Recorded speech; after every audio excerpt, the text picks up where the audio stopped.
Assalamualaikum warahmatullahi wabarakatuh. Bismillahirrahmanirrahim. Nawayna ta'alluma wa ta'lim wa tadhakura wa tadhkir wa naf'a wal intifa' wal ifadah wal istifadah wal hatha ala tamassuki bi kitabillahi ta'ala sunnati rasulihi sallallahu alaihi wasallam wa du'a ila al-huda wa dalalata ala al-khair ibtigha' wajhillah wa mardatihi wa qurbihi wa thawabihi subhanahu wa ta'ala. Allahumma inna nas'aluka fahman nabiyyin wa hifdzal mursalin wa ilhamal malaikatil muqarrabin. Allahumma aghnina bil ilm wa zayyinna bil hilm wa akrimna bit taqwa wa jamilna bil afiyah. Allahumma akhrijna min dhulumatil wahm wa akrimna bi nuril fahm. Subhanaka la ilma lana illa ma 'allamtana innaka antal alimul hakim. Rabbi shrah li sadri wa yassir li amri wahlul 'uqdatan min lisani yafqahu qawli wa saddid lisani wahdi qalbi bihaqqi sayyidina Muhammadin sallallahu alaihi wasallam.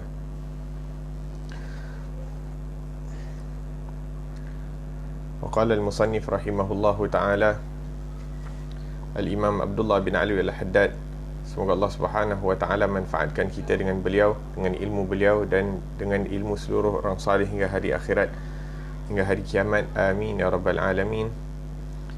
Beliau mengatakan dalam kitabnya Adab Pendekatan Diri kepada Allah subhanahu wa ta'ala.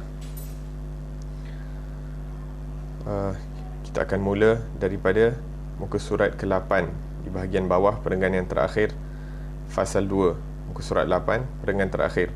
Setiap ahli suluk semestinya berwaspada dari segala macam dosa, sama ada yang kecil apatah lagi yang besar, sehingga melebihi daripada berhati-hatinya seseorang yang takut termakan racun yang boleh membunuh. Perlu diketahui bahawa dosa itu berperanan merosakkan hati seperti racun boleh merosakkan tubuh badan.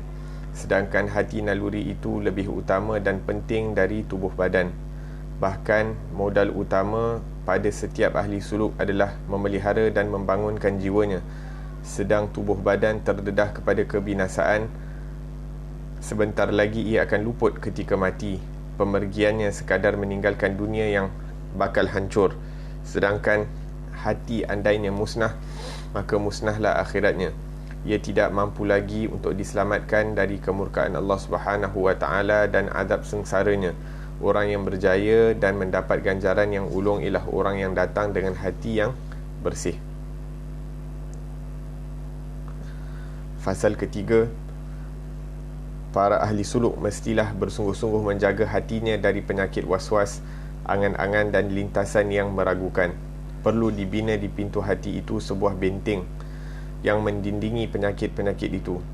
Seandainya penyakit-penyakit itu menembusi dinding jiwa insan, maka akan rosaklah ia dan lebih sulitlah pula untuk memulihkan. Maka bersungguh-sungguh memeliharanya sebagai tempat pandangan Allah Subhanahu wa ta'ala. Janganlah sampai ia menjadi cenderung kepada syahwat dunia, seumpama penyakit dengki, khianat, penipuan dan buruk sangka terhadap sesama Muslim. Harus sentiasa menjadi penasihat kepada mereka, bersikap penyayang, pengasih dan menganggap mereka sentiasa dalam kebaikan. Kasihanilah mereka seperti mengasihani diri sendiri, serta tanamlah perasaan benci terhadap keburukan yang menimpa mereka seperti bencinya kita jika menimpa diri kita sendiri. Naam.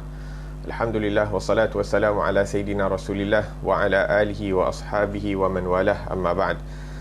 Alhamdulillah, kita bersyukur kepada Allah Subhanahu wa ta'ala, yang mana dengan taufik dan inayah daripada Allah Subhanahu wa ta'ala kita diberikan kesihatan, kita diberikan kebebasan, kita diberikan peluang untuk mempelajari daripada ilmu-ilmu yang mana dengannya insya-Allah diharapkan dapat mendekatkan diri seseorang kepada Allah Subhanahu wa ta'ala. Dalam kitab Adab Pendekatan Diri kepada Allah Subhanahu wa ta'ala, pada pengajian yang lalu Imam Haddad mengingatkan kita tentang at-taubah, bagaimana untuk memperbaiki daripada taubat, bagaimana menyempurnakan daripada taubat seseorang, dan apakah syarat-syarat taubat yang mana apabila dilakukan maka insya-Allah diharapkan taubat seseorang itu akan diterima oleh Allah Subhanahu wa ta'ala.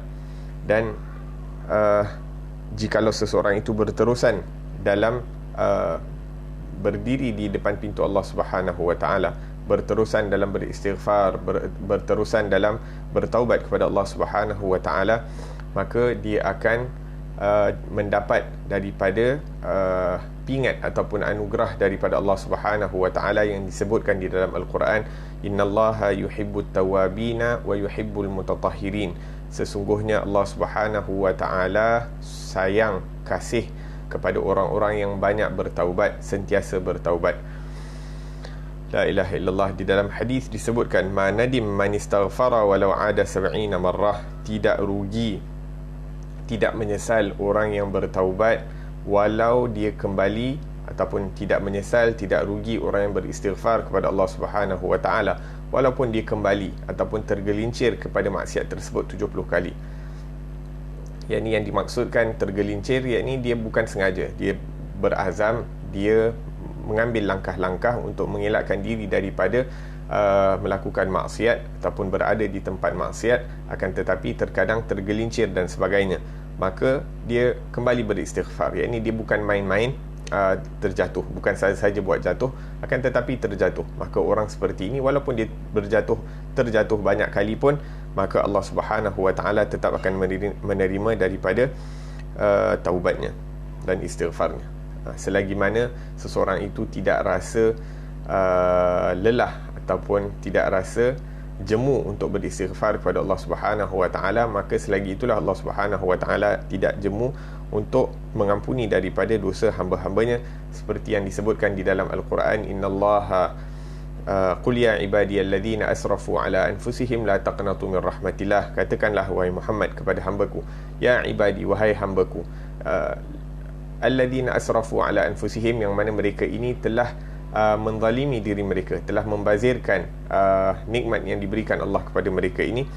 Alladzi asrafu ala anfusihim la taqnatu min rahmatillah. Janganlah kamu berpatah hati ataupun berputus harapan daripada pengampunannya Allah Subhanahu wa taala. Dan kemudian selepas bertaubah, hendaklah kita berwaspada, berjaga-jaga daripada segala macam dosa, sama ada yang kecil maupun yang besar.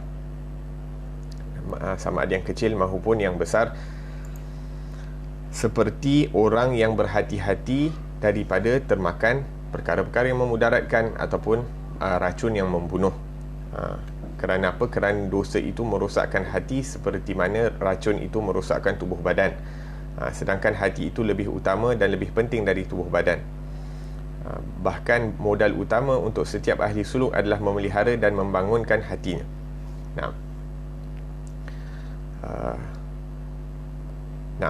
Sedang tubuh badan terdedah kepada kebinasaan, sebentar lagi ia akan luput ketika mati.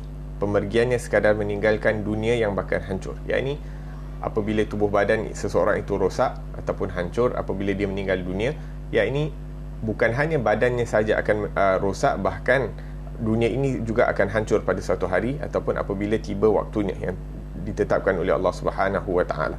Maka tidak ada apa yang kekal daripada tubuh badan manusia ataupun daripada dunia. Adapun daripada hati ini merupakan tempat, ataupun adapun daripada roh, maka inilah tempat yang mana akan kekal. Hakikat manusia itu adalah roh la bil jasad. Al-insan bir ruh la bil jasad. Manusia itu adalah dengan rohnya dan bukan hanya sekadar jasadnya. Maka fasal yang seterusnya ataupun fasal yang ketiga ini adalah membincangkan tentang betapa pentingnya seseorang itu untuk memelihara daripada hatinya.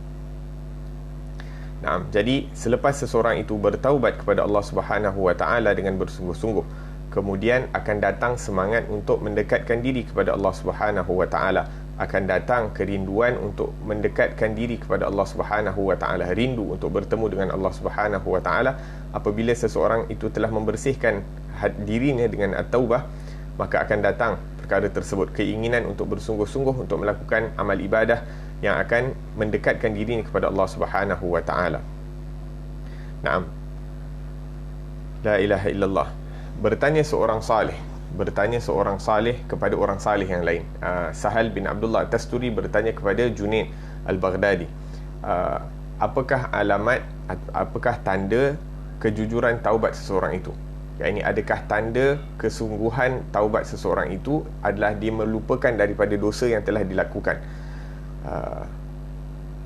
Faqala lahul Junaid bal alamatu siddiq taubat an tansa dhanbak.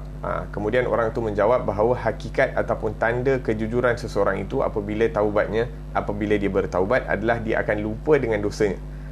Maka dikatakan qal dzikrul jafa fi sa'atis safa minal jafa, iaitu mengingatkan keburukan seseorang itu, mengingatkan keburukan dia yang lampau sewaktu dia telah dikasihi oleh Allah Subhanahu wa taala, itu merupakan bukan satu perkara yang elok untuk dilakukan.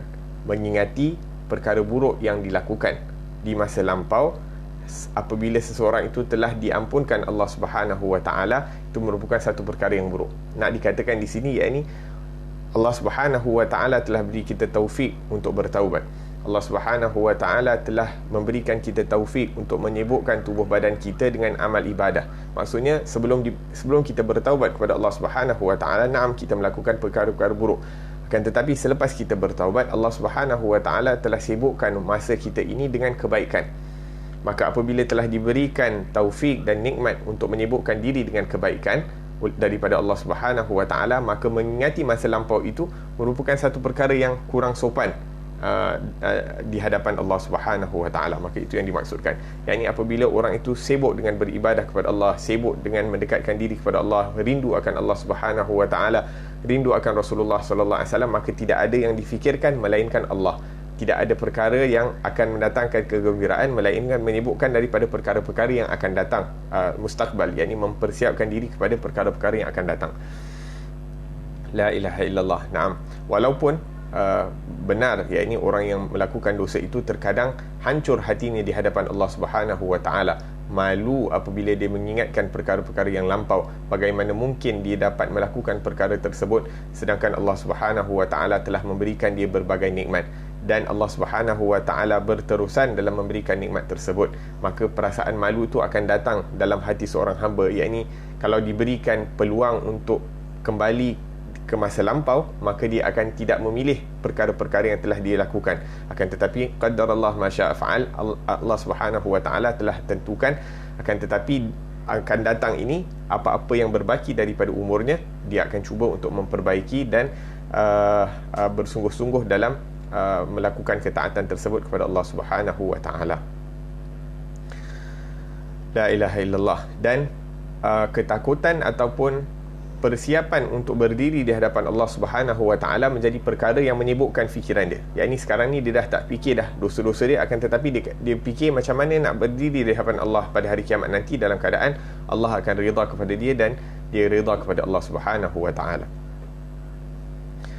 Naam, fa ahwaluna ba'da an sallaina. Al-Imam Ghazali rahimahullahu taala mengatakan bahawa adakah penerimaan taubat itu wajib apabila adanya taubah. Imam Ghazali ditanya, adakah penerimaan taubat itu, iaitu adakah wajib untuk Allah menerima taubat apabila syarat-syaratnya telah syarat-syarat taubat itu telah disempurnakan. Fa'ajab radhiyallahu anhu, maka Imam Ghazali menjawab, la syai'a yujab 'alal haq, tak ada perkara yang boleh tak ada perkara yang diwajibkan ke atas Allah Subhanahu wa taala melainkan perkara-perkara yang Allah Subhanahu wa taala sendiri mewajibkan atas dirinya, iaitu orang lain tak boleh memaksa Allah Subhanahu wa taala jalla jalaluhu wa ta'ala azamatuhu. Akan tetapi Allah Subhanahu wa taala sendiri yang menyebutkan innallaha la yukhliful mi'ad, sesungguhnya Allah tidak memungkiri janji. Iaitu perkara-perkara yang telah disebutkan apabila cukup syarat taubat, Allah Subhanahu wa taala akan terima daripada taubat. Naam. La ilaha illallah. Dan apabila Allah Subhanahu wa taala menerima daripada taubat seseorang, Allah Subhanahu wa taala akan menghadapkan perhatiannya kepada orang tersebut. Allah Subhanahu wa taala akan memberinya dengan pemberian yang mana luar daripada sangkaannya. Tidak terlintas dalam fikirannya akan pemberian-pemberian yang diberikan oleh Allah Subhanahu wa taala apabila Allah Subhanahu wa taala telah mengampuninya, apabila Allah Subhanahu wa taala telah mengasihinya, apabila Allah Subhanahu wa taala telah izinkan dia untuk masuk ke dalam hadratnya, ke dalam daerah orang-orang yang dikasihi oleh Allah Subhanahu wa taala. Walaupun bagaimanapun keadaannya sebelum itu, akan tetapi apabila diterima taubat, maka pemberian Allah Subhanahu wa taala akan mengalir kepada orang tersebut dengan perkara-perkara yang tidak disangka-sangka. Kemudian disebutkan tentang at-taubah walihadza kana yaqul, orang-orang dulu mengatakan bahawa anna minadz dzunubi kaba'ir wa saghair. Kita telah sebutkan bahawa dosa-dosa ini ada dosa yang besar, ada dosa yang kecil. Akan tetapi dosa yang musibah yang lebih besar, dosa yang lebih besar daripada dosa-dosa besar itu adalah kita merasakan dosa yang kita lakukan itu lebih besar daripada pengampunannya Allah Subhanahu wa taala. Wala syak, ini dengan mengatakan ini kita tidak mengatakan bahawa dosa besar itu pun tak sebesar mana, ada dosa yang lebih besar daripada dosa besar. Itu bukan maksud kita nak sebutkan. Akan tetapi musibah, iaitu merupakan satu kesalahan bagi seseorang untuk menyangka, memikirkan bahawa dosanya itu lebih luas daripada pengampunannya Allah Subhanahu wa taala, daripada anugerah dan pemberian Allah Subhanahu wa taala. Kita menunjukkan kesungguhan kita, yakni wajib ke atas kita untuk menunjukkan kesungguhan dalam mendekatkan diri kepada Allah Subhanahu wa taala. Maka selepas itu kita akan melihat apa yang Allah Subhanahu wa taala akan berikan kepada kita. Salah satu doa yang diajarkan oleh orang-orang salih, ataupun mungkin ianya daripada Rasulullah sendiri, Allahumma maghfiratuka awsa'u min dhunubina, ya Allah, sesungguhnya pengampunanmu adalah lebih luas daripada dosa-dosaku, wa rahmatuka arja indana min a'malina, dan rahmatmu adalah lebih kami harapkan daripada amal kebaikan kami. Dan kita merasakan bahawa pengampunan Allah itu lebih luas daripada dosa kita.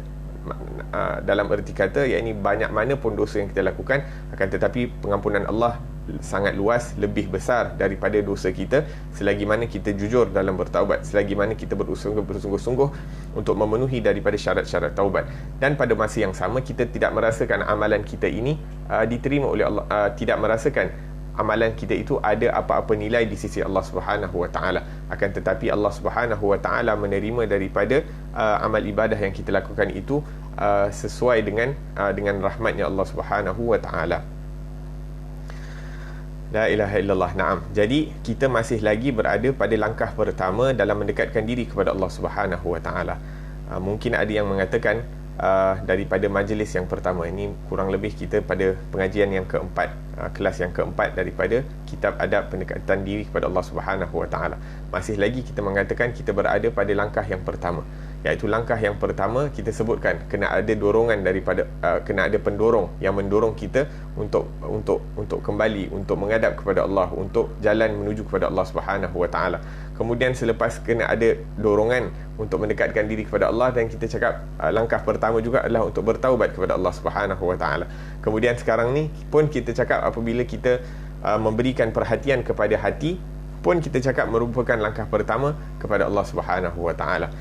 Dan pada hakikatnya perjalanan menuju kepada Allah Subhanahu wa taala, seperti yang dikatakan oleh para ulama, hanyalah dua langkah ataupun dua step, khutwatain, dua langkah untuk menuju kepada Allah Subhanahu wa taala. Langkah pertama adalah untuk kita memperbaiki diri kita, yang mana stepnya yang kita sebutkan dalam yang perkara yang lalu, perlu ada dorongan, perlu ada taubah, perlu memperbaiki daripada hati, memberi perhatian kepada hati, dan juga perkara-perkara yang akan kita sebutkan.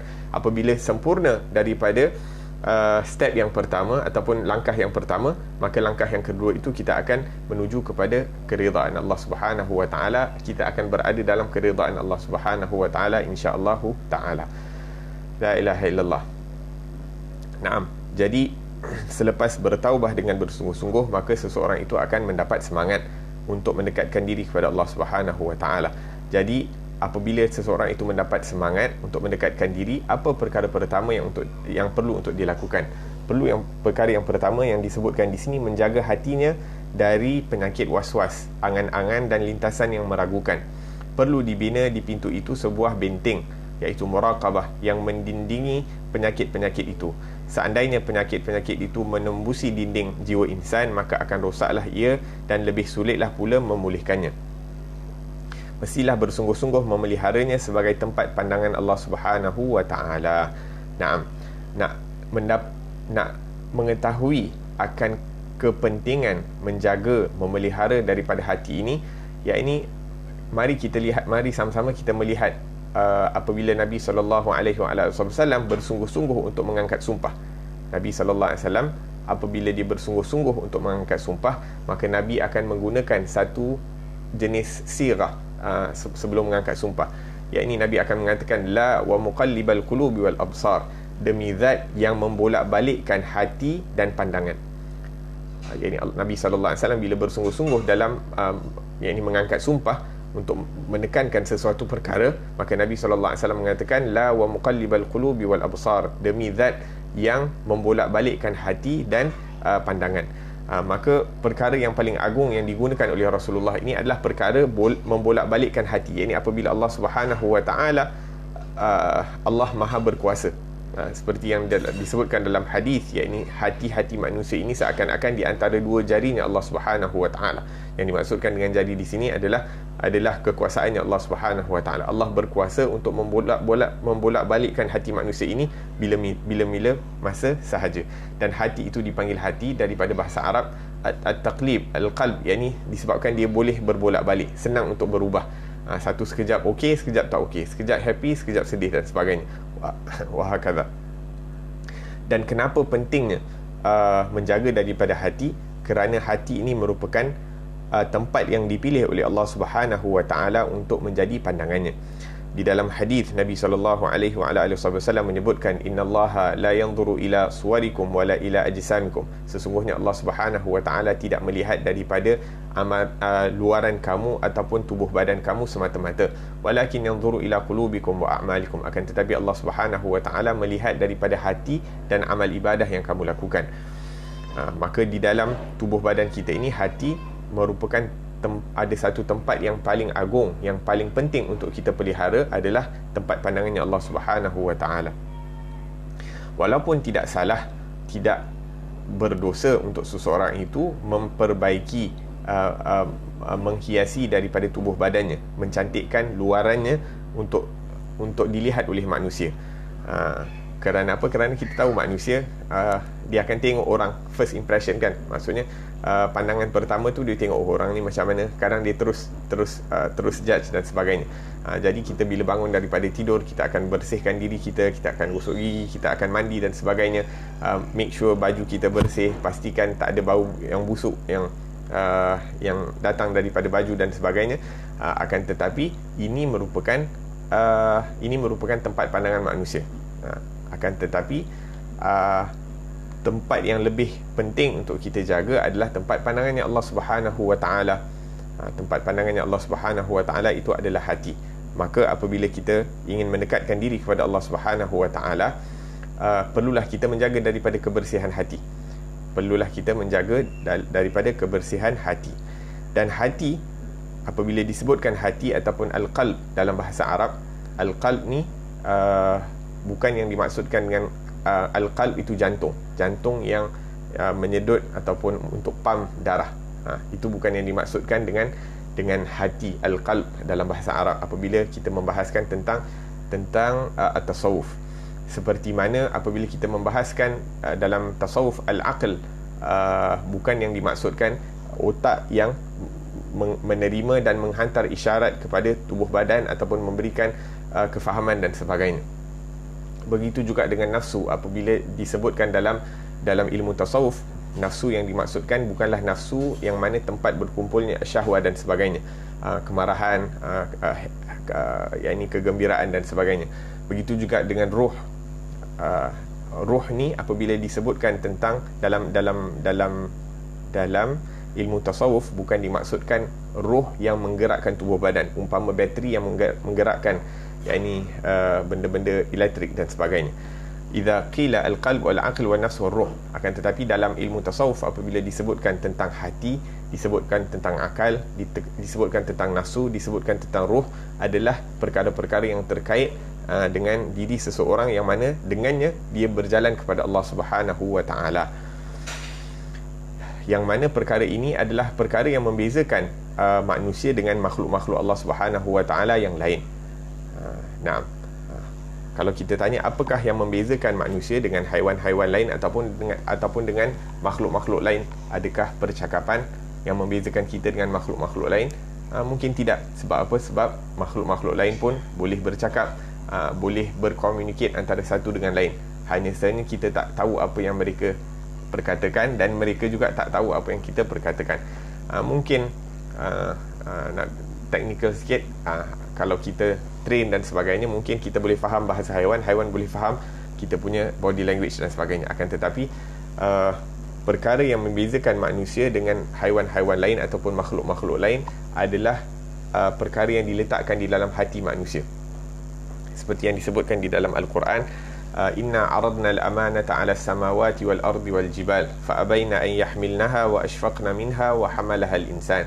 Sesungguhnya kami telah persembahkan amanah untuk dipikul oleh langit dan bumi dan juga bukit bukau.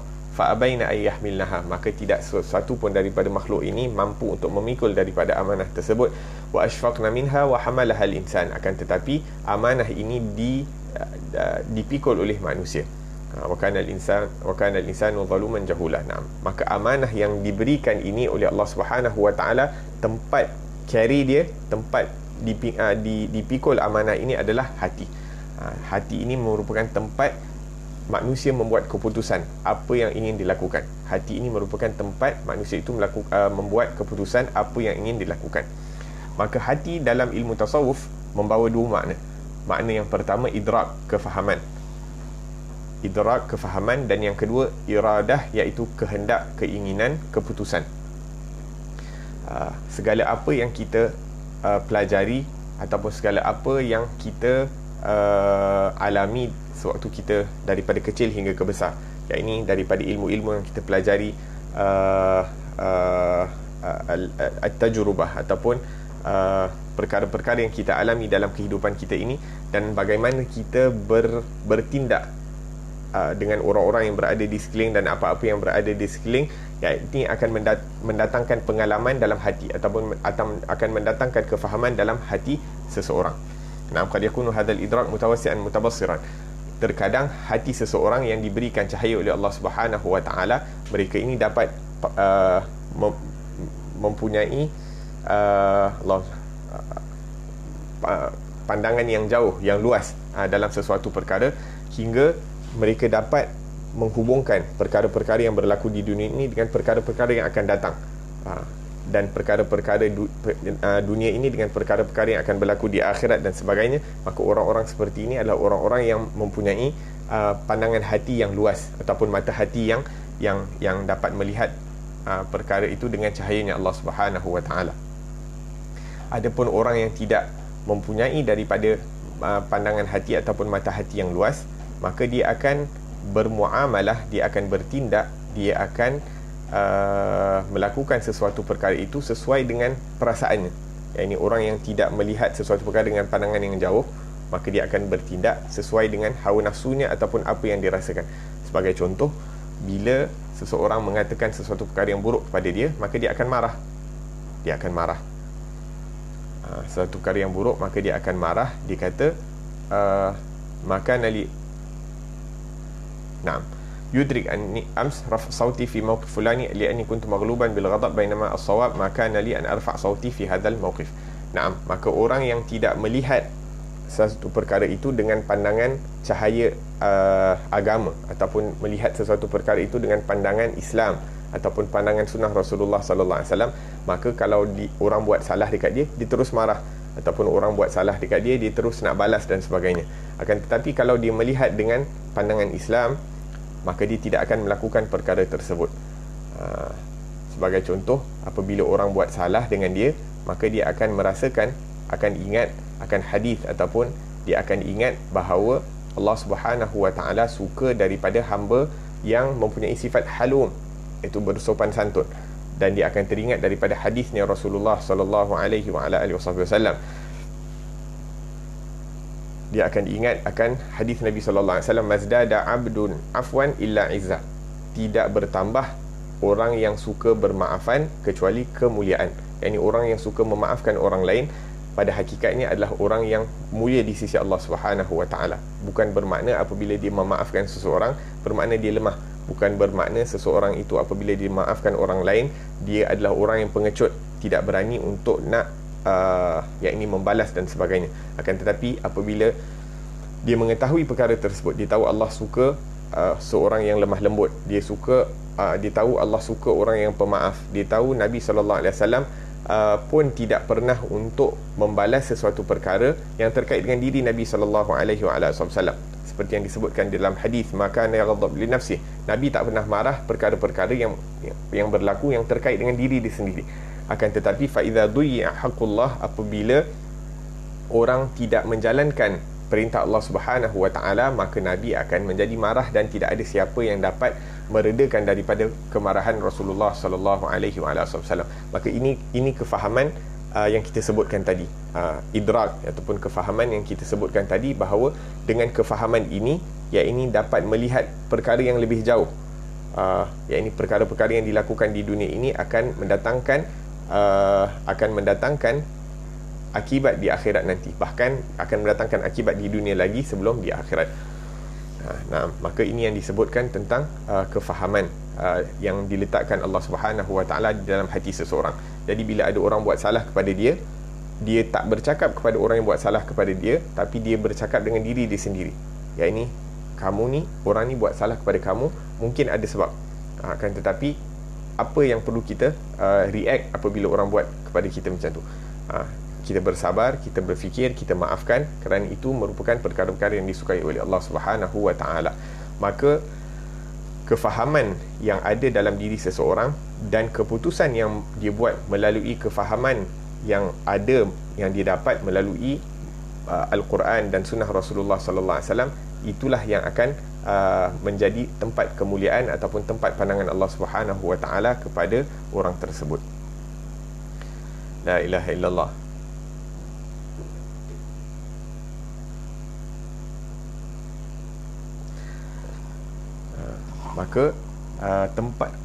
Maka hati ini merupakan tempat ilmu, tempat kefahaman dan tempat datangnya keinginan seseorang itu untuk bertindak.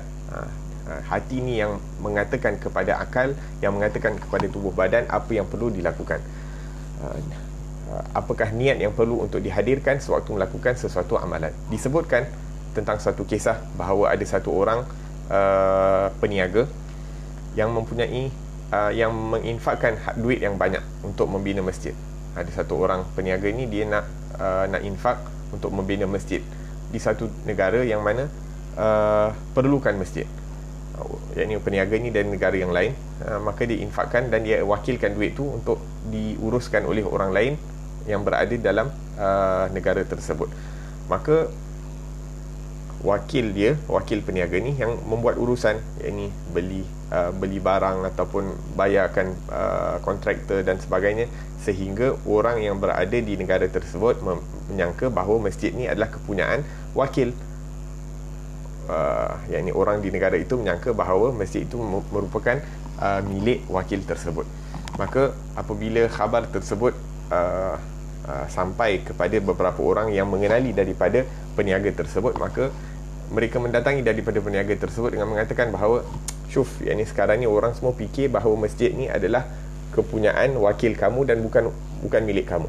Maka sekarang ni apa kata kita buat satu majlis, yang mana di dalam majlis tu kita dapat menerangkan bahawa tuan punya masjid yang menginfakkan duit yang banyak untuk membina masjid ni adalah kamu dan bukan wakil kamu. Kemudian peniaga ni mengatakan bahawa, dia kata la taf'al, yang ni jangan kamu lakukan perkara tersebut. Maka orang semua macam tak faham kenapa. Maka peniaga ni mengatakan bahawa zat yang mana kerananya aku membina masjid ini mengetahui siapakah yang membina masjid, iaitu Allah Subhanahu wa taala yang Maha mengetahui. Yakni aku membina masjid kerana Allah Subhanahu wa taala, dan cukup Allah Subhanahu wa taala mengetahui akan perkara tersebut. Maka nak disebutkan tadi tentang perkara hati, yakni hati ni apabila dia mengetahui bahawa dia bermuamalah dengan Allah Subhanahu wa taala, maka dia tidak kisah dengan apa yang disangkakan oleh orang lain. Apa yang dilakukan oleh orang lain, dia tak kisah. Yakni orang nak mencela dia, orang nak mencaci dia, orang nak melakukan keburukan kepada dia, selagi mana ianya tidak bertentangan, selagi mana ianya terkait dengan diri dia, maka dia maafkan. Selagi mana dia boleh maafkan, dia akan maafkan. Wa hakadha. La ilaha illallah. Naam, hadhi basira alladhi tahsul fil qalb maqsudul murid alladhi yuridu al-akhirah. Naam, maka seseorang yang menginginkan Allah Subhanahu wa taala tidak akan memikirkan tentang tentang apa yang difikirkan oleh orang lain, akan tetapi dia lebih memberi perhatian kepada apa yang difikirkan, apa yang dikehendaki oleh Allah Subhanahu Wa Taala. Seperti mana tadi, kita tak sibuk dengan penampilan kita, kerana penampilan itu merupakan tempat pandangan makhluk, akan tetapi kita sibuk dengan hati, kerana itu merupakan tempat pandangan Allah Subhanahu Wa Taala. La ilaha illallah. Nah, maka apabila hati itu menjadi bersih, maka semakin bersih hati seseorang itu, maka semakin luas kefahamannya tentang perkara-perkara yang terkait dengan akhirat. Apabila hati itu semakin bersih, maka lebih kuat, lebih kuat kefahamannya tentang perkara-perkara akhirat. Maka setiap perkara yang berlaku di dunia ini, dia akan dapat relate, dia akan dapat iaitu connectkan dengan perkara-perkara di akhirat. Dan apabila dia lebih faham connection di antara perkara-perkara dunia dengan perkara akhirat, maka mudah untuk dia melakukan perkara, ataupun mudah untuk dia nak menetapkan apa yang perlu dilakukan yang terbaik untuk kehidupan dia di dunia. La ilaha illallah. Dan ketetapan ini yang dinamakan sebagai perjalanan menuju kepada Allah Subhanahu Wa Taala. Apabila hati itu telah menetapkan bahawa dia ingin sampai kepada Allah, dia ingin mendapatkan keridhaan Allah Subhanahu Wa Taala, maka setiap perkara yang dilakukan, setiap apa yang ditetapkan oleh hati, setiap perintah yang keluar daripada hati ini adalah untuk mendapatkan keridhaan daripada Allah Subhanahu Wa Taala. Maka seperti yang kita telah sepakati bahawa perkara yang paling penting untuk menuju kepada Allah Subhanahu Wa Taala, perkara yang pertama adalah untuk menjaga daripada hati ini, memelihara daripada hati. Dan hati ini mempunyai pintu-pintu. Hati ini mempunyai pintu-pintu yang mana daripada pintu-pintu ini datang kotoran. Kita sebutkan tadi bahawa semakin bersih hati ini, maka semakin kuat kefahaman dia untuk mendekatkan diri kepada Allah Subhanahu Wa Taala. Mudah untuk dia faham dan mudah untuk dia buat keputusan. Akan tetapi kalau hati ini kotor, maka akan menjadi lemah kefahaman dia, akan menjadi lemah dia punya keinginan ataupun untuk nak membuat keputusan atas perkara-perkara yang mendatangkan keridhaan Allah Subhanahu Wa Taala. Kita bagi satu perumpamaan, tamthilan, iaitu kalau satu orang tu ada rumah, ataupun ada rumah, dan rumah tu ada tingkap-tingkap. Tingkap tu dibiarkan terbuka. Jadi apabila tiba ribut yang kencang, sebagai contoh ribut taufan dan sebagainya, maka akan masuk kotoran-kotoran daripada tingkap-tingkap tersebut. Akan masuk kotoran-kotoran daripada tingkap yang daripada tingkap-tingkap yang terbuka. Maka untuk dia nak bersihkan rumah tersebut, maka dia ambil barang-barang untuk membersihkan, sebagai contoh vacuum cleaner dan sebagainya. Katalah dia employ 2-3 orang pekerja untuk membersihkan rumah tersebut daripada kotoran. Akan tetapi kotoran-kotoran itu masih lagi dapat masuk selagi mana dia tak tutup tingkap. Selagi mana dia tak dapat tutup tingkap, maka kotoran itu pasti akan masuk. Maka perkara yang penting adalah untuk menutup tingkap dahulu sebelum membersihkan rumah. Tak guna bersihkan rumah walaupun panggil 10 orang, 50 orang untuk nak bersihkan rumah, tapi tingkap dibiarkan terbuka dalam keadaan cuaca macam tu. Wahakadha. Jadi sebelum kita nak mulakan pembersihan hati itu, hendaklah kita tutupkan dulu tingkap-tingkap dari mana kotoran akan masuk ke dalam hati. Membersihkan. Dan kotoran daripada hati ni ada yang disebutkan di sini, mestilah bersungguh-sungguh memeliharanya. Perlu juga kita fahami bahawa hati itu juga memiliki dosa. Bahkan dosa lebih kotor dan buruk dari dosa yang dilakukan oleh anggota badan. Cinta kepada Allah Subhanahu Wa Taala tidak akan sempurna kecuali hati kita dibersihkan dari segala macam penyakit. Kemudian akan disebutkan penyakit-penyakit. Tapi sebelum itu, kita sebutkan dulu apakah pintu-pintu yang mana daripadanya datang penyakit-penyakit. Kita sebutkan pintu. Maka pintu yang daripadanya datang penyakit-penyakit kepada hati ini ada dua jenis. Satu yang dapat dilihat, satu yang tidak dapat dilihat.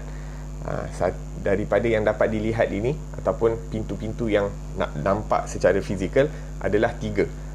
Pendengaran, penglihatan dan lidah kita. Pendengaran, penglihatan dan percakapan kita, iaitu mata, telinga dan mulut. Ini merupakan tingkap yang mana dapat masuk ke dalam hati. daripadanya, sama ada kebersihan ataupun kotoran akan dapat masuk ke dalam hati. La ilaha illallah. Naam. Maka sebagai contoh kita sebutkan tentang mata. Sebagai contoh kita akan sebutkan pasal mata.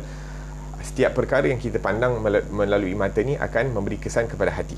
Kalau kita tengok kepada perkara-perkara yang baik, maka cahaya akan masuk dalam hati. Kalau kita melihat kepada perkara-perkara yang buruk, maka kegelapan akan masuk ke dalam hati. Dan kalau kita tengok sesuatu perkara yang mubah, yang tidak berdosa ataupun tidak mendatangkan pahala. Sebagai contoh apa? Kita tengok rumah, kita tengok pokok-pokok ataupun gunung ganang ataupun keindahan alam ini, maka apa yang akan terjadi? Adakah cahaya akan masuk ataupun kegelapan akan masuk?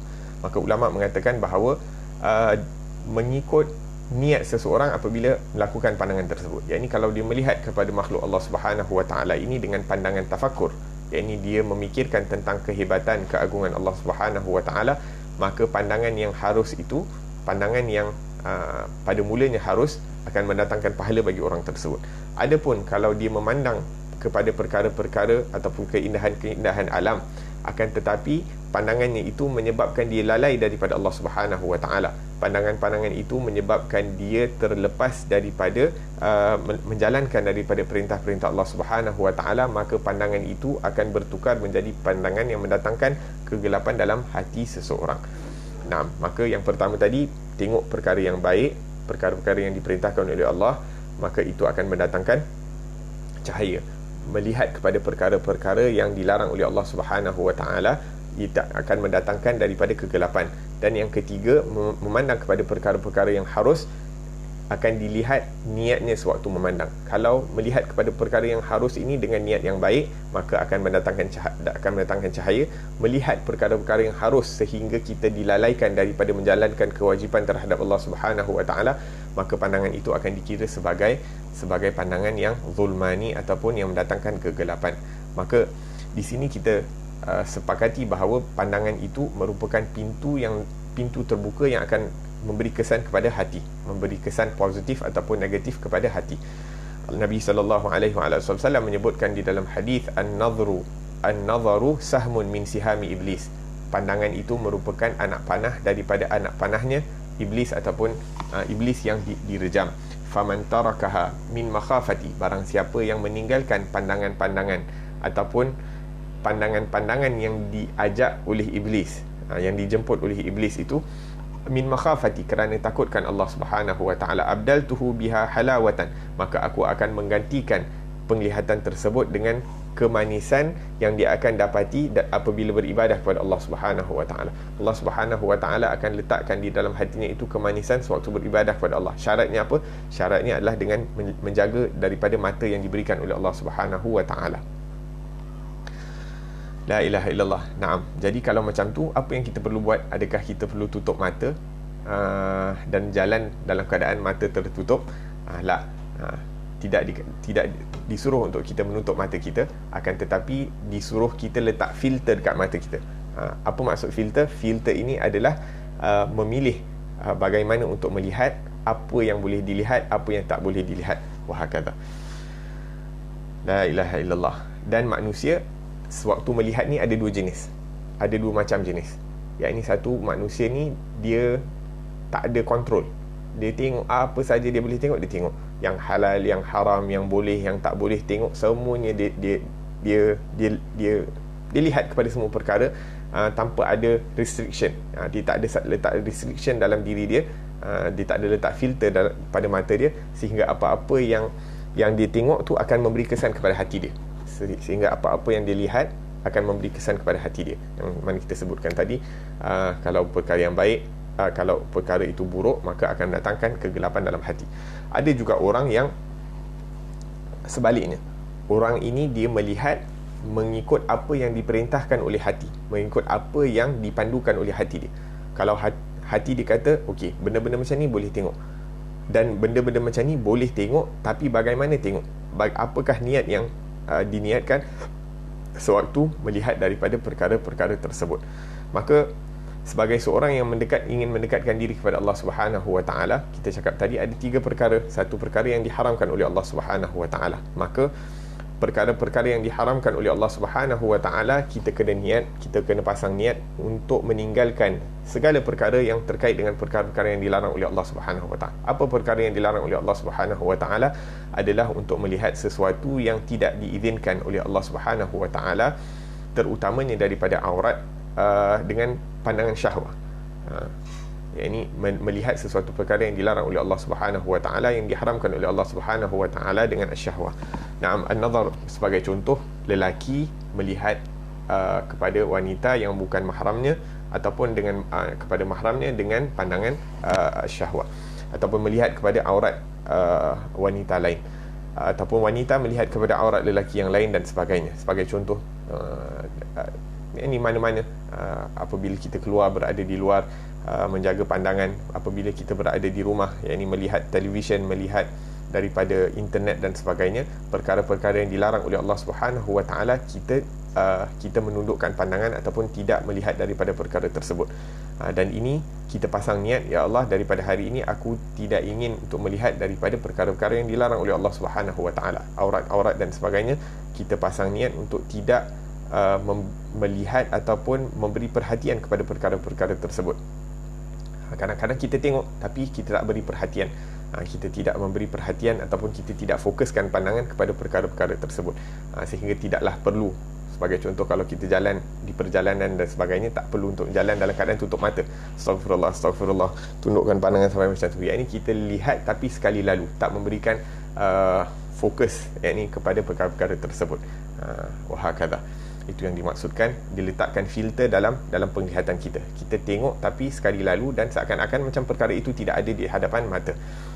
Perkara yang kedua yang perlu untuk kita beri perhatian ataupun kita tidak melihat daripada perkara tersebut adalah melihat dunia dengan pandangan dengan mengagungkan dunia. Tidak melihat dunia dengan pengagungan. Tidak salah untuk melihat perkara-perkara dunia yang dicipta oleh Allah Subhanahu Wa Taala ataupun dicipta oleh makhluk Allah Subhanahu Wa Taala kerana kecantikannya. Yakni kita kagum melihat binaan-binaan, kita kagum melihat bangunan-bangunan yang indah, kita kagum dengan melihat daripada architecture dan sebagainya.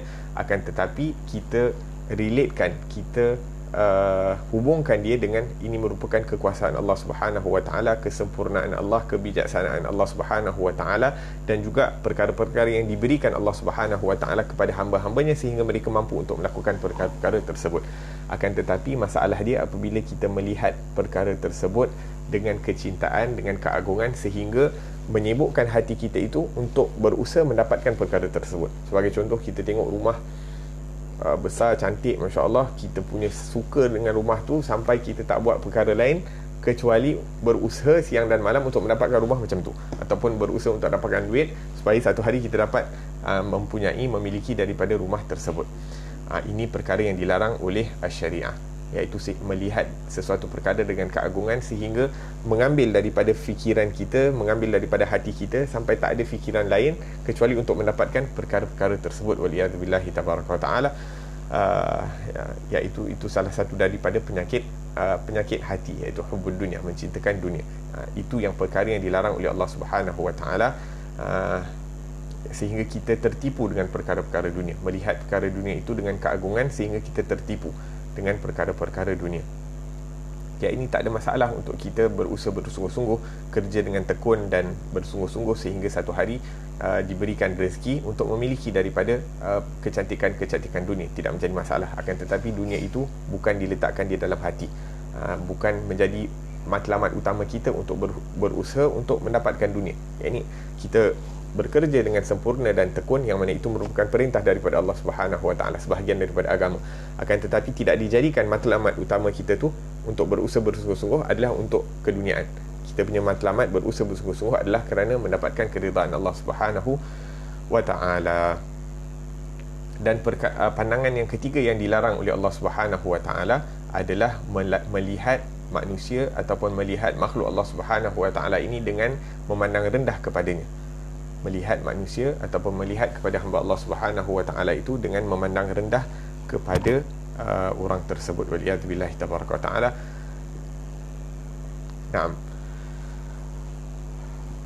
Yang pertama tadi, kita tak boleh nak pandang kepada perkara-perkara yang haram. Yang kedua, kita tak boleh nak memandang dunia dengan pandangan keagungan. Dan yang ketiga adalah kita tak boleh nak memandang rendah kepada mana-mana makhluk Allah Subhanahu Wa Taala. Dan ada beberapa sebab kenapa seseorang itu memandang rendah kepada orang lain. Adakah kerana kita lebih mempunyai harta dunia yang lebih daripada orang lain sehingga kita memandang rendah kepada mereka? Iaitu kita seakan-akan nilai seseorang itu adalah bergantung kepada harta dunia. Kalau orang tu ada harta dunia, baru kita hormati dia. Tapi dia tak ada harta dunia ataupun harta dia kurang daripada kita, maka kita pandang rendah kepada dia. Waliyadzubillahi tabaraka ta'ala. Iaitu kalau kita patutnya merasa malu kepada Allah Subhanahu Wa Taala. Orang yang ingin mendekatkan diri kepada Allah Subhanahu Wa Taala, kemudian kita memandang rendah kepada makhluknya Allah Subhanahu Wa Taala. Yang mana dunia ini ataupun harta ini, sikit daripadanya ataupun halal daripada harta dunia ini akan dihisab, akan diperhitungkan oleh Allah Subhanahu Wa Taala, dan haram daripada harta dunia itu akan diazab oleh Allah Subhanahu Wa Taala. La ilaha illallah. Maka tidak ada perkara yang untuk dibanggakan dengan perkara-perkara dunia. Setiap daripada rezeki yang halal itu akan dipersoalkan oleh Allah Subhanahu Wa Taala, dan setiap yang haram daripadanya, waliyadzubillahi tabaraka wa taala, akan diazab oleh Allah Subhanahu Wa Taala. Ataupun terkadang orang memandang rendah kepada orang lain kerana dia merasakan dirinya lebih pandai, dirinya lebih mahir daripada orang lain, dirinya lebih ilmu dia lebih banyak, lebih berpengalaman daripada orang lain, sehingga dia memandang rendah kepada orang lain. Ini pun satu perkara yang menyedihkan. Kerana apa? Kerana ilmu tu akan menjadi saksi ke atas kita ataupun saksi bagi kita, yang mana Allah Subhanahu Wa Taala akan mempersoalkan dengan apa yang kita lakukan dengan ilmu tersebut. Wailun lil jahil, disebutkan di dalam kitab Imam Ghazali, wailun lil jahil haitsu lam ya'budullah marrah. Celakalah bagi orang-orang yang jahil itu kerana dia tidak beribadah kepada Allah Subhanahu Wa Taala sekali, dan celakalah bagi orang alim kerana dia bermaksiat kepada Allah Subhanahu Wa Taala 1000 kali. Maksudnya orang yang ada ilmu itu, kalau dia bermaksiat kepada Allah Subhanahu Wa Taala, waliyadzubillahi tabaraka wa taala, maka kecelakaan ke atasnya itu 1000 kali berbanding orang yang jahil. Orang yang jahil tak ada ilmu, kalau dia bermaksiat kepada Allah, kecelakaannya sekali. Akan tetapi orang alim, kecelakaannya 1000 kali. La ilaha illallah. Ataupun mungkin seseorang itu memandang rendah kepada orang lain kerana nasabnya, kerana keturunannya, kerana keluarganya. Dia rasa diri dia lebih hebat sebab dia datang daripada keluarga yang ternama, datang daripada keluarga yang mulia. Maka hendaklah dia mengatakan, hendaklah dia ingatkan diri dia, orang yang merasakan diri dia keluarga dia lebih mulia daripada yang lain, bahawa Abu Lahab itu merupakan pakciknya Rasulullah sallallahu alaihi wasallam. Abu Lahab itu nasab dia mulia. Abu Lahab anaknya Abdul Muttalib, dan Abdul Muttalib bin Hashim bin Abdul Manaf bin Qusay bin Kilab bin Murrah, iaitu pakciknya Rasulullah sallallahu alaihi wasallam. Akan tetapi nasab yang mulia itu tidak mendatangkan apa-apa manfaat buat Abu Lahab, bahkan dia dicela oleh Allah Subhanahu Wa Taala di dalam Al-Quran. Tabbat yada abi lahabin wa tab ma aghna anhu maluhu wa ma kasab. La ilaha illallah. Pada waktu yang sama, kita diperintahkan untuk mencintai daripada ahli keluarganya Rasulullah sallallahu alaihi wasallam yang beriman kepada Rasulullah, ahli keluarga Rasulullah sallallahu alaihi wasallam yang membantu daripada dakwahnya Rasulullah sallallahu alaihi wasallam, dan kita memberikan mereka penghormatan sesuai dengan kedudukan mereka, ahli keluarganya Rasulullah sallallahu alaihi wasallam. Akan tetapi pada waktu yang sama, kita mengetahui bahawa nasab yang mulia sahaja tidak mendatangkan apa-apa manfaat apabila nasab itu terpisah daripada agama. Apabila nasab yang mulia itu terpisah daripada agama, terpisah daripada amalan agama, apabila nasab itu terpisah daripada akhlak-akhlak yang mulia yang dibawa oleh Rasulullah sallallahu alaihi wasallam, maka tidak ada kemuliaan, tidak ada kebanggaan dalam nasab yang mulia apabila ini terpisah daripada perkara-perkara agama. Mungkin ada orang yang merasakan diri dia hebat kerana ketaatan. Ini pun la ilaha illallah. Merasakan diri dia lebih mulia daripada orang lain kerana dia diberikan taufik oleh Allah Subhanahu Wa Taala untuk melakukan ketaatan. La ilaha illallah. Dan ini satu perkara yang penting. Jangan sampai sekali-kali kita tertipu dengan syaitan, memandang kepada orang-orang yang melakukan dosa, orang-orang yang melakukan kesalahan dengan pandangan rendah. Kita memandang rendah kepada orang tersebut kerana apa? Dia ni orang ahli maksiat dan sebagainya. Ini merupakan satu perkara yang bahaya dan menggelapkan hati seseorang. Disebutkan dalam riwayat bahawa seorang abid Bani Israel, seorang ahli ibadah daripada golongan Bani Israel, dia telah beribadah kepada Allah Subhanahu Wa Taala dalam jangka masa yang lama, dikatakan sehingga 500 tahun dia tidak bermaksiat kepada Allah Subhanahu Wa Taala. Satu hari dia telah berjumpa dengan fasik Bani Israel, orang ahli fasik, ahli maksiat daripada golongan Bani Israel, yang mana tidak pernah mentaati Allah Subhanahu Wa Taala qattu. Ditentukan oleh Allah Subhanahu Wa Taala, abid Bani Israel, ahli ibadah ni bertemu dengan ahli maksiat. Ahli ibadah datang dari satu arah, ahli maksiat datang daripada satu arah. Akan tetapi apabila mereka bertembung, dua-dua berpaling daripada satu dengan yang lain. Dua-dua berpaling daripada satu dengan yang lain. Tapi apakah niat apabila mereka berpaling daripada satu dengan yang lain? Yang ahli ibadah ni berpaling kerana dia merasakan diri ni mulia, diri dia lebih baik daripada ahli maksiat ini. Dia berpaling daripada ahli maksiat ini kerana dia rasa dia lebih baik daripada ahli maksiat ini, sehingga dia mengatakan la ilaha illallah. Yang ni ahli maksiat ni Allah takkan ampunkan dia. Dia merasakan seakan-akan Allah Subhanahu Wa Taala tidak akan mengampunkan daripada ahli maksiat ini, dan tak layak bagi dia yang orang saleh ni untuk memandang kepada wajah ahli maksiat. Yara nafsahu afdal. Dia merasakan diri dia lebih mulia daripada ahli maksiat ini. La ilaha illallah, yang mana ibadah seseorang itu kalau diterima oleh Allah Subhanahu Wa Taala, maka akan mendatangkan sifat tawaduk, akan menambahkan sifat rendah diri kepada seseorang. Ini kalau dia benar-benar ibadahnya diterima oleh Allah Subhanahu Wa Taala, maka Allah Subhanahu Wa Taala akan letakkan sifat rendah diri kepada orang tersebut. La ilaha illallah, dan sentiasa takut kalau ibadahnya tidak diterima oleh Allah Subhanahu Wa Taala. Itu hakikat ibadah yang diterima oleh Allah Subhanahu Wa Taala. Dan pada waktu yang sama, ahli ibadah ni pula berpaling daripada ahli maksiat ini, berpaling daripada ahli ibadah ni. Kerana apa? Kerana dia merasakan diri ni kecil di hadapan ahli ibadah. Dia merasakan, ya Allah, malunya aku untuk bersemuka dengan orang yang daripada kecil hingga besarnya itu melakukan ketaatan kepada Allah Subhanahu Wa Taala. Dia malu untuk melihat orang-orang saleh kerana dia merasakan diri ni kotor. Dia rasa dia tidak layak untuk berada setempat dengan orang-orang saleh kerana dia rasa diri ni kotor di hadapan orang-orang tersebut, sehingga dia berpaling daripada orang-orang ahli fasik ini, ahli ibadah ini. La ilaha illallah. Maka apa yang terjadi? Dan disebutkan bahawa ahli ibadah ni disebabkan kesempurnaan dia dalam beribadah kepada Allah Subhanahu Wa Taala, sehingga Allah memberikan dia perkara-perkara yang luar biasa, karamah. Antaranya disebutkan bahawa di mana-mana dia berjalan, maka akan ada awan yang membumbunginya ataupun menaunginya. Tapi disebabkan pada waktu itu dia berpaling daripada ahli maksiat ini dengan keadaan takabur, merasa diri dia lebih baik, tahawwal, maka berubah awan itu apabila mereka bertembung, berpaling daripada satu dengan yang lain.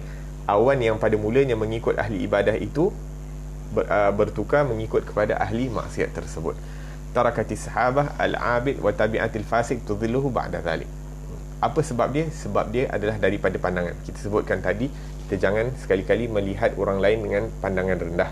Yakni kita tidak suka kepada maksiat, maka kita bencikan kepada maksiat, tapi bukan kita benci kepada ahli maksiat. Kita benci kepada kekufuran, tapi kita bukan benci kepada orang-orang yang kafir. Kita tak benci kepada orang-orang kafir, kita hanya benci akan kekufuran yang ada di dalam diri mereka. Kerana tubuh badan yang boleh dipandang rendah hanyalah tubuh badan orang kafir yang mati dengan kekafiran tersebut. Maksudnya orang kafir yang telah meninggal dunia, maksudnya dia mati dalam kekufuran itu, maka orang tersebut boleh dipandang rendah. Akan tetapi selagi mana dia masih diberikan peluang oleh Allah Subhanahu Wa Taala untuk mengucapkan kalimah la ilaha illallah, selagi mana dia masih lagi berdiri di atas dunia ini, maka selagi itu kita tak boleh nak memandang rendah kepada zat, kepada tubuh badan orang yang kafir tersebut. La ilaha illallah. Nah, maka sekarang ni kita dapat tahu bahawa pandangan yang perlu untuk kita jaga adalah pandangan yang haram. yang perlu kita jaga. Jangan kita pandang kepada perkara-perkara yang diharamkan oleh Allah Subhanahu Wa Taala, terutamanya dengan syahwat. Yang kedua, kita perlu menjaga mata kita ini daripada memandang dunia dengan pandangan yang mengagungkan dunia tersebut. Dan yang ketiga, kita jangan kita pandang orang dengan pandangan rendah. Jangan kita menyangka bahawa kita, disebabkan harta kita lebih hebat daripada orang lain. Jangan sebab kita punya kepandaian ataupun ilmu, kemahiran dan sebagainya, kita lebih hebat daripada orang lain. Jangan sampai ibadat kita menyebabkan kita fikir kita lebih alim ataupun lebih salih daripada orang lain. Jangan sampai nasab kita menjadikan kita merasakan bahawa nasab kita lebih mulia daripada orang lain, waliyadzubillah. Kerana itu merupakan tipu daya daripada syaitan, waliyadzubillahi tabaraka wa ta'ala. Dan selepas kita meninggalkan daripada pandangan-pandangan yang haram ini, juga kita membantu untuk menambahkan cahaya dalam hati kita dengan melihat kepada perkara-perkara yang mendatangkan cahaya dalam hati kita. Kita sebutkan tadi, memandang perkara-perkara yang diperintahkan oleh Allah Subhanahu Wa Taala, memandang segala makhluk Allah Subhanahu Wa Taala ini dengan pandangan tafakkur, iaitu kita mengaitkan segala apa yang kita pandang di sekeliling kita ini dengan keagungan Allah Subhanahu Wa Taala. Wa fi anfusikum afala tubsirun, dan dalam diri kamu tidakkah kamu melihat akan keagungan Allah Subhanahu Wa Taala. Sanurihim ayatina fil afaqi wa fi anfusihim, sesungguhnya kami akan melihatkan tanda-tanda, memperlihatkan tanda-tanda kebesaran kami di sekeliling mereka, wa fi anfusihim, dan juga dalam diri mereka, sehingga mereka dapat mengetahui bahawa kebenaran dan kekuasaan itu adalah hak milik Allah Subhanahu Wa Taala yang mutlak. La ilaha illallah, melihat kepada kedua orang tua dengan pandangan kasih sayang dan mengagungkan mereka, memandang kepada wajah-wajah orang-orang alim, orang-orang salih kerana mengagungkan mereka, kerana mereka ni adalah orang-orang yang dipilih oleh Allah Subhanahu Wa Taala, orang-orang yang sentiasa diberikan taufik oleh Allah Subhanahu Wa Taala untuk melakukan ketaatan dan sebagainya. Memandang kepada saudara-saudara Islam kita dengan pandangan rahmah, dengan pandangan kasih sayang, kerana di dalam hati mereka itu terdapat kalimah La ilaha illallah Muhammadur Rasulullah sallallahu alaihi wasallam. Memandang kepada ahli-ahli maksiat dengan pandangan kasih sayang, iaitu kita kesian keadaan itu dia berada jauh daripada Allah Subhanahu Wa Taala. Memandang kepada Al-Quran, memandang daripada Al-Quran itu dengan pandangan yang mengagungkan kalamullah. Dikatakan bahawa sahabat Nabi yang bernama Ikrimah radhiyallahu anhu, bila dia pegang daripada Al-Quran, dia mengatakan hadza kalam rabbi, yang mana terkadang sampai dia pingsan. Keagungan ataupun perasaan yang hadir pada dia sewaktu memegang Al-Quran itu menyebabkan dia sampai pingsan.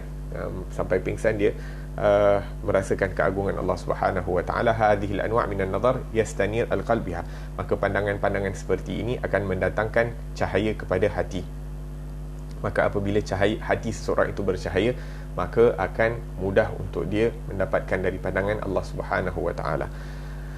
La ilaha illallah. Kita berhenti dulu di sini. InsyaAllah kita akan sambung pengajian pada pengajian yang akan datang, InsyaAllah Taala, meneruskan daripada penyakit-penyakit hati yang akan dibahaskan, yang akan disebutkan oleh Imam Abdullah bin Ali Al-Haddad. Semoga Allah Subhanahu Wa Taala manfaatkan dengan apa yang disampaikan, dan semoga Allah Subhanahu Wa Taala beri kita taufik untuk mengamalkan daripada apa-apa yang disampaikan, dan kita pasang niat dengan bersungguh-sungguh bahawa perkara-perkara yang dilarang oleh Allah Subhanahu Wa Taala itu kita niat daripada sekarang, daripada waktu ini, untuk kita cuba untuk tidak melihat daripada perkara-perkara yang dilarang oleh Allah Subhanahu Wa Taala, dan kita cuba untuk melihat daripada perkara-perkara yang dapat menambahkan cahaya dalam hati kita, dan juga perkara-perkara yang mubah juga kita melihat perkara-perkara tersebut dengan niat-niat yang mulia, dengan niat-niat yang baik, sehingga ianya juga akan mendatangkan cahaya pada hati kita.